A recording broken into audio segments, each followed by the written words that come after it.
Bon, cette semaine, on a eu la journée mondiale pour l'épilepsie, mais j'ai pas été capable de faire une vidéo à ce moment-là. Mais bon, comme il n'y a jamais assez de bonnes occasions, on va dire que puisque c'est encore la bonne semaine, voici quelques informations sur l'épilepsie que peut-être vous ne savez pas, de la part d'une personne qui n'est pas épileptique, je tiens à le préciser, mais je pense que c'est toujours des informations utiles à savoir.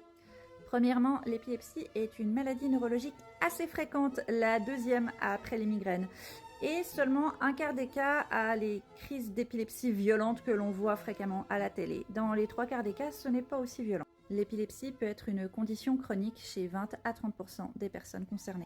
Parmi les symptômes les plus fréquents de l'épilepsie, on peut retrouver des vomissements, des hallucinations, des contractions musculaires, un regard fixe, des pertes de connaissance avec parfois des blessures dues à des chutes, de l'incontinence et plein d'autres choses. On estime qu'il y a 450 000 cas en France de personnes épileptiques. L'épilepsie n'est pas une condition à prendre à la légère. En effet, elle peut être parfois mortelle pour la personne lorsqu'elle vit certaines crises qui durent un peu trop longtemps parce qu'il y a un problème d'oxygénation du cerveau. Ça peut également provoquer des dangers vitaux pour les fœtus des personnes enceintes qui ont des crises d'épilepsie.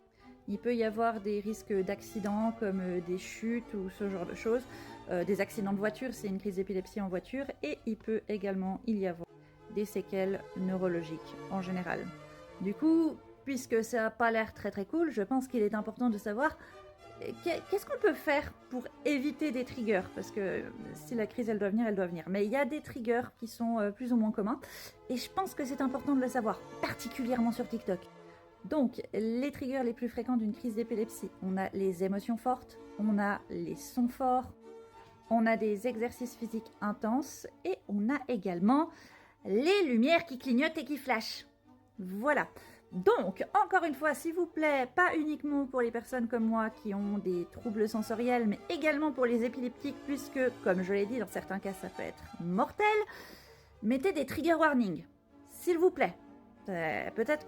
Voilà, mettez des trigger warnings. Si vous avez des vidéos où ça flash, ou les vidéos avec des images qui défilent rapidement, s'il y a des lumières qui clignotent, si tout d'un coup il y a des bruits forts qui ne sont pas prévus à la base, mettez des trigger warnings. Non seulement ça peut être plus confortable pour des personnes qui ont des troubles sensoriels, qui ont de l'anxiété, qui ont plein de trucs, mais potentiellement ça pourrait sauver des vies. Ou en tout cas éviter d'en perdre inutilement à cause d'un fucking TikTok. Merci.